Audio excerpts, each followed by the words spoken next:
So what is private listing or pocket listing? And would you do it? Should you do it? And there's one case that I would actually recommend pocket listing, but other than that, I would not. Let's talk about that. Hey, welcome back to my podcast. My name is Shawn Yu from Portland, Oregon. So let's talk about the first case. When I actually do recommend the private listing is when you don't have a lot of motivation to sell. You don't have any intention of listing full open market. And if somebody made a great offer, you may consider selling it. And if a broker or your neighbor or somebody who says, I'm really interested in your house, I grew up on the street, and I've been waiting to buy a house right next door to my mom. There's a sure 100% super qualified, motivated buyer in that case, and you don't have any intention to sell in the short term, then that's the only time that I would recommend the private listing.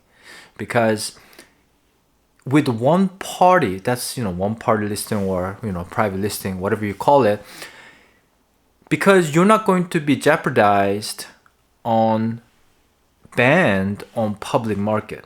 So let's talk about what's happening right now.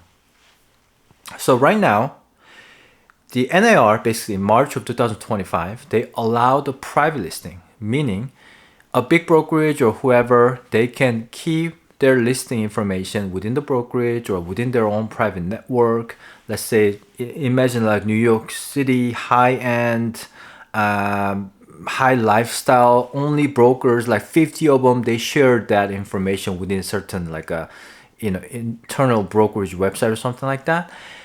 The NAR allowed that.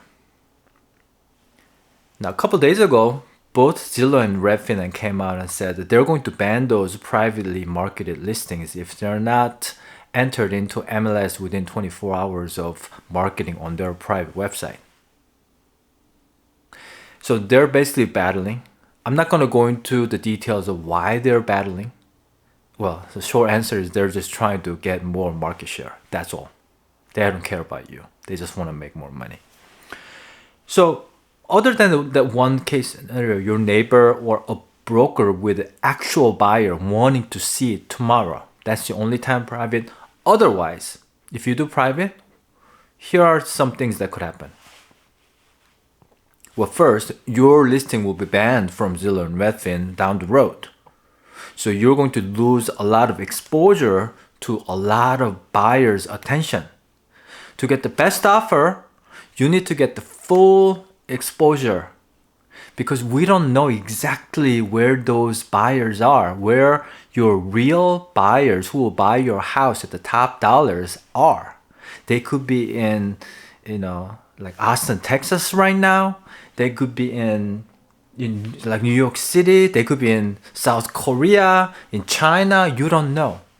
So without doing a fully exposured, full open market listing, you are jeopardizing, limiting the exposure of your listing by going private. So if a broker came and tell you, we have one of the biggest brokerages in the country. We have thousands of realtors. We're going to find the buyer for you. And let's do the private. At the risk of your listing not going into big portals like Zillow or Redfin, please be careful with those brokers. Because there's no proven data that private networked listing sellers net more money or sell faster. There's no data like that as far as I know. It's all individual realtors' opinion. But in my opinion, privately marketed listings are for the brokers, not so much for the sellers. For the brokers, it's a great deal. You can brag about the listings that are not on the market. You can collect bunch of buyers' contact information. Big brokerages can attract and recruit and retain bunch of realtors to big brokerages. That's how they make money. But that doesn't mean that is the best thing for the consumers.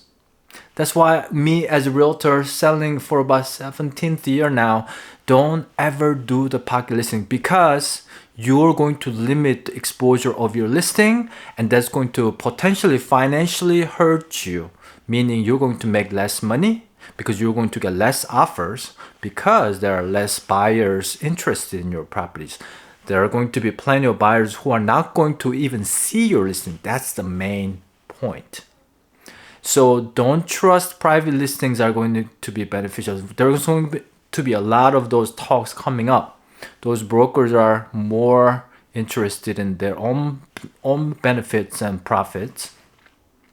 So when it comes to selling a house, this is my last thought. It's the same thought, but you want the most exposure, the best looking house, the photos, videos online, so more people need to come through your house. That's the best way. It's really hard to get to a place to write an offer unless the buyer walks through your house. That is the main goal. The more the better. If 50 people went through your house, your chance of getting a great offer the next day is huge. When you do a private listing, no matter what that realtor said, no matter how many brokers they work with and they have a private buyers, blah, blah, blah, just ignore that noise. Open market, full exposure, put it in MLS.